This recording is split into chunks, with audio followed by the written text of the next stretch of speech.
Welcome to another episode of Death, Money, Taxes, and the Law, where the A team at Axiom Founders Family Office talks about some important subjects. So, today's subject is goals. So, when you come into our office, you will get a interview with Armando Roman, who is also on this Zoom here, and he's going to ask a bunch of questions. His first subject is values.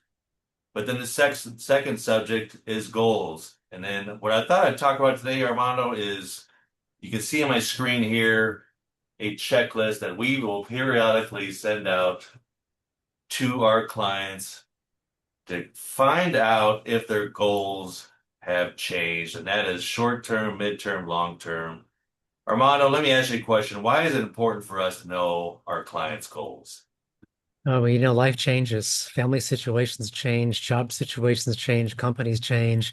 So we have to know what the goal is long term, and we need to give guidance always to help them reach that long-term goal. But if we don't know what the goal is, then we might go in the wrong direction. And there might be 10 ways to get to the same place. So the goals are critically important that we understand what that family's goal is so that we can help them navigate and get there with the most efficient way, the most effective way, the most direct way. Yeah, and isn't it amazing how many of our prospects or clients come in the door and they don't know what their goals are? We just met with a gentleman this afternoon. He is a business owner, he's a husband, he's a dad. So he is working tons of hours. He's running kids, or I should say him and his spouse are running kids to soccer practice, etc. Now they're getting to college. Some of these folks, you get so busy with the day to day, it's hard to see past the hood of your car. You're just kind of going from day to day. So oftentimes what I find out is we're kind of getting our clients to think about those goals, right? Right, Armando? Well, yeah, people get busy. That's just life. People get busy. And it's not that people don't want to think about it. They're busy and they've got other things. So yeah, we have to have the conversations with them because for us to really be effective with our planning for them, we've got to sit down, have them take a deep breath and just have a nice conversation with them to help them to so that we can really help them. Yeah, and you see on the screen here retirement goals, family goals, self-development, professional goals, asset and debt goals. Why would a financial advisor or a wealth manager ask those different subjects? Well, it's important to us. Because back to we start off with the values questions, and then we get with the goals, the personal goals, and it's amazing. Sometimes we get, we can hear the gears grinding when we meet with these clients. We always want to see both spouses in these meetings, to make sure everybody's has similar goals. To make sure everybody's kind of rowing the boat in the same direction. Retirement goals, holy cow. Armando, any thoughts on that, or what do you think about when you hear the retirement goals? Well, I think that, there are so many misconceptions out there, and there's so much um, you can click onto YouTube and get 1,000 different answers to the same question. So, Yeah. so it can be very confusing, it can be overwhelming, and it can cause people to just kind of shut down mentally on that topic because it's just too much work. So I think that what I'd say that we see when we sit with a couple and talk about what they're trying to get to is it's important that both sides of that couple understand what each other is trying to get to and why. And we find that they don't have these conversations amongst themselves often because there are too many other things that are going on. So we have to understand and help lead a conversation with them about their goals that and really driven by their values. Um, when you get one person to think about going forward, that's one person, but with a couple, it's two people, two very different people at times. And so our role then becomes to help both of them see that same picture and come to the same thought process on how to get to the same place. And again, we're guiding that conversation. Yeah, and when I think about retirement goals, I often share the story. PBS did an incredible documentary, or I guess investigative reporting, and it was called Retirementology. And a gentleman, he went around and he was trying to figure out because he was getting close. And when I say the gentleman, the guy who was creating the documentary, was he had a 401k from multiple employers. He went to did some investigating, and they kind of talked about how the responsibility of retirement has shifted from the corporation to the individuals, but the individuals do not fully realize it. Yeah. We talked about how, Yeah. we used to get a pension. We worked for the same business for 30 years. You got a pension from that company or manufacturing plant or whatever you worked for. You retired at 65. You lived in the same house for 30 years. 30 years. You did not relocate or change homes 6 or 7 times like we often see nowadays. And then the X factor is longevity. Holy cow, lifespans are now going into the 90s. If you're a married couple, there's a 50% chance one of you is hitting that age of 90. So retirement now, holy cow. I mean, you need a professional to help you out with all the numbers and taxes and Social Security and Medicare and et cetera. Yeah, definitely. Definitely. And these checklists that we have, Tom, sometimes you can look at it as additional paperwork, like, oh my gosh, why would I want to do that? But what we find, as you've seen, and I've seen as well, that sometimes the question really hits home, and the person just forgot to tell us about it, forgot to mention it, or maybe it happened 2 months ago. It's been a while that we've spoken with them. And the checklist is a great little reminder to say, oh yeah, that's right. I did get that X done, or I did think about buying that second, retirement home Yeah. or vacation home or whatever. But it's Yeah. a nice memory jog for them. We've seen this one here. Do you want to start your own business? So back to we live in an incredible country where you can start a business, and nowadays you can start a business on your phone. You don't always need the capital on the front end to do it. But for some of our clients, if that's their goal, we have professionals that are available to kind of maybe help you along, or we have some coaching groups that we're going to now be starting to kind of help these business owners.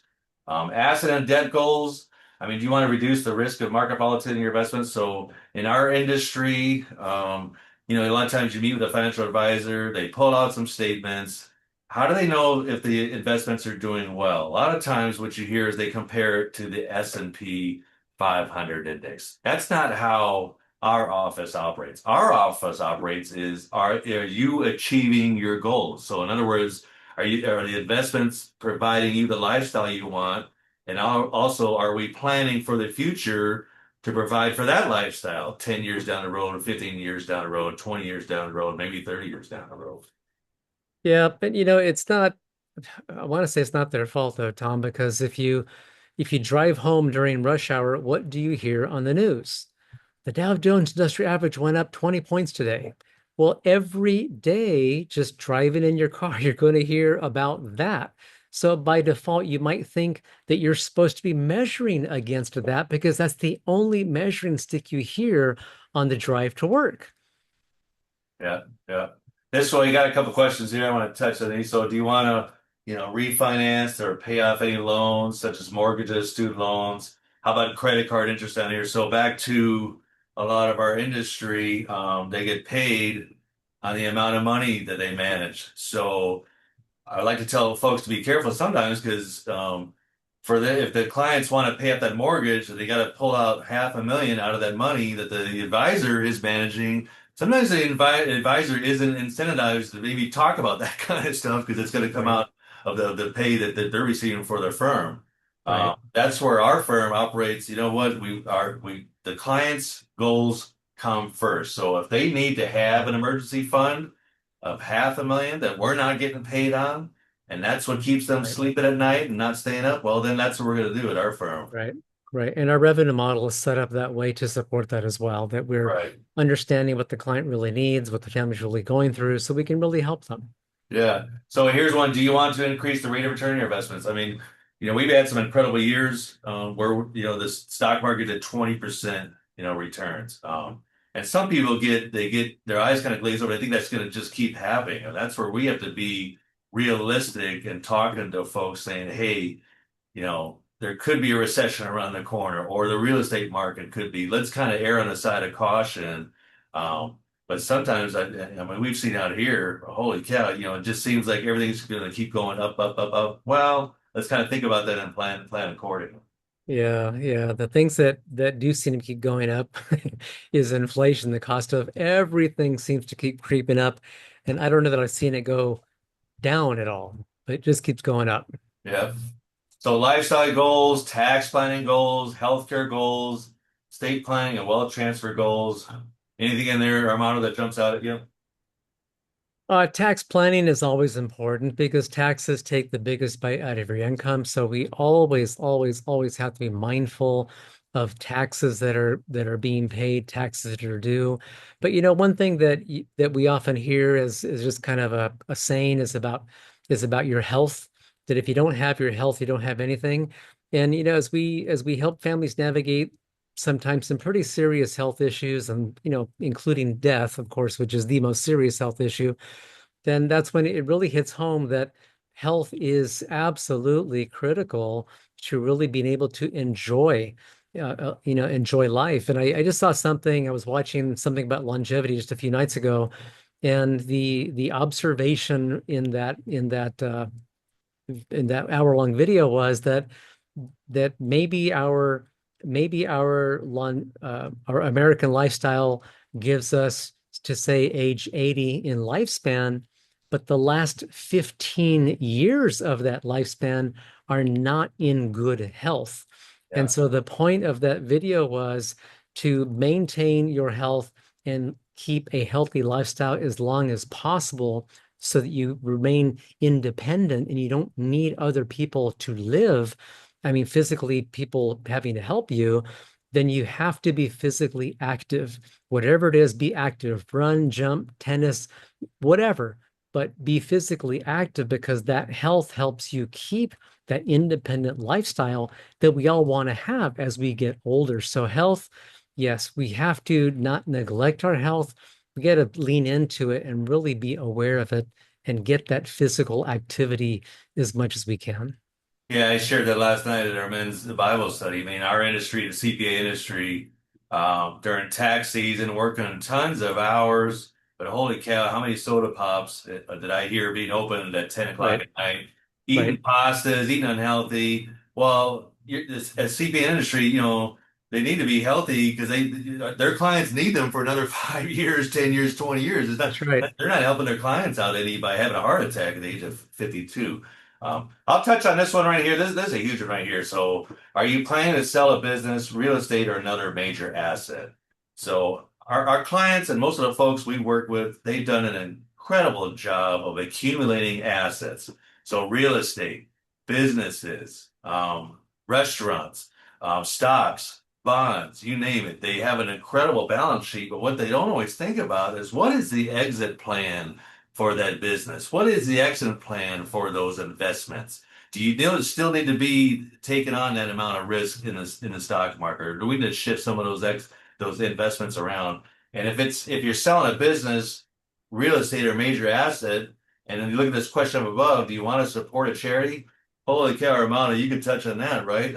If you got a highly appreciated asset, what can you do as far as charitable planning? Well, right. And I feel extremely fortunate and extremely blessed. We've been able to help a good number of families this year, Tom, as you're fully aware, help them reach their charitable goals, and at the same time have some dramatic decreases in income taxes and estate taxes at the same time, because the tax laws are written that way that you can benefit the community with your charitable contributions and reduce your taxes at the same time. Some of those strategies are very simple, very straightforward. Others a little more complex, and they involve tax CPAs and attorneys as well. But regardless of how you get there, I feel, as I know you do as well, Tom, but I just feel really fantastic when we're able to help a family put a big chunk of money towards a charitable goal that they've worked hard to earn this money, and then we're going to all get to benefit from that because that money stays here in our local community to benefit the causes that family deems important to that family. And how is that based? It's based on their values, what's important to that family. So it comes back to values again, that when they've got this big chunk of money that's going to go to charity, it's not going to things that they don't matter, that they don't care about. It's going to things that are very important to them, things that they value greatly in their lives. Yeah, but some of these strategies, there is a timeline in which the IRS kind of looks on, they want to see this stuff done by. And that's where this checklist, us getting to know, hey, if they're thinking about selling something, the sooner we know, then the better off we could do as far as that tax planning. Yeah, and it's not just selling, it's also if you have assets, we've had clients before that have had Apple stock for 20 years. Well, there's a lot of what's called unrealized gain in that Apple stock. And what we educate folks on is helping them understand that, let's say you've got a $50,000 gain in that Apple stock and you don't want to sell it because you're going to get hit with taxes. Well, you can actually take that $50,000 gain in the Apple stock, you can give that to charity, and you never pay the capital gains taxes on it. And the charity receives 100% of the value. So it just has it magnifies. Yeah. It's very fun to use those bits of the tax code that people just don't know about to where everybody wins. Yep. Tax code 1202 1045. You got a C corporation, man, you can exclude 10 million. You start stacking that. You can exclude up to 20, 30, 40 million. You got kids who want to start a business. So there's all kinds of opportunities. But again, we need to know ahead of time, not after the fact. Um, Yeah, exactly. Estate and wealth transfer goals. Armando, what do you see on here? Oh yeah, let's talk about this one. Do you want to provide gifts to your children, loved ones during your lifetime? Holy cow.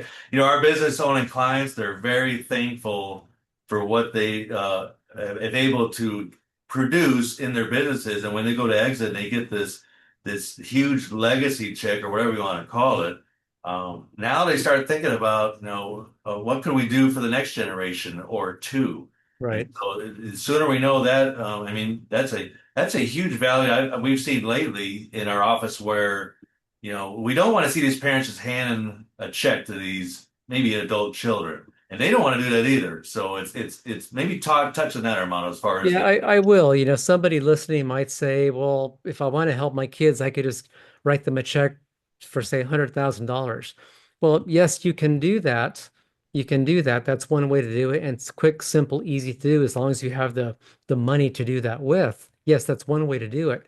But it's also the things that revolve around that you want to also think about is um, what's called sole and separate property. If you give 100,000 to your adult child who is married and he or she doesn't fully understand how that gift is supposed to work, they might accidentally get in trouble and lose the $100,000 because they just haven't been coached or informed on how that needs to work. So that's one thing. You can put that same money into a trust. Well, why would you want to do that? To protect the money. Okay, well, why would you want to maybe instead put the money into a whole separate pot and work with that child and help teach them on what they can or should do with that $100,000? So there are a lot of ways to get to the same place. And yeah, the quick, simple, easy answer, it's not always the best answer because there are always additional things that can take place, repercussions, ramifications that can happen. And that's where us having conversations with people when they're thinking about making doing those things can be very helpful for them to understand if you do this, well, then this could happen. Or you do this, well, this is the tax impact. You do this, this is the impact on potential liability and risk that's out there because of X. So it really requires a lot of conversations to help people learn, understand, and really help them accomplish that goal that they are really trying to accomplish. yeah, awesome. Well, I think we've covered a lot, Armando. Anything else, or I mean, otherwise, I think we can kind of maybe wrap up Yeah, here. I think we can wrap up as well, Tom. I would just, as people are again, there's so much information out there. You can get on YouTube and find whatever the heck you want because that's what it's there for. At the same time, it can feel really overwhelming. It can feel really heavy because then you're a little bit paralyzed, not knowing what the heck you should do. And that's when I'd say call. We offer a free complimentary call 30 minutes, whatever's on your mind that has confused you on YouTube, give us a call and we can talk about it because this is the space that we're in. This is where our expertise lies, and this is how we can help. Yeah, this checklist is available if you call our office or contact us through social media, etc., and YouTube. We'd be glad to share the checklist with you, and like Armando said, a free phone call. So, anyways, another Yep. episode of Death, Money, Taxes, and the Law. Hope you found value in this. Thank you. We'll Yep. see you Thank next time. you.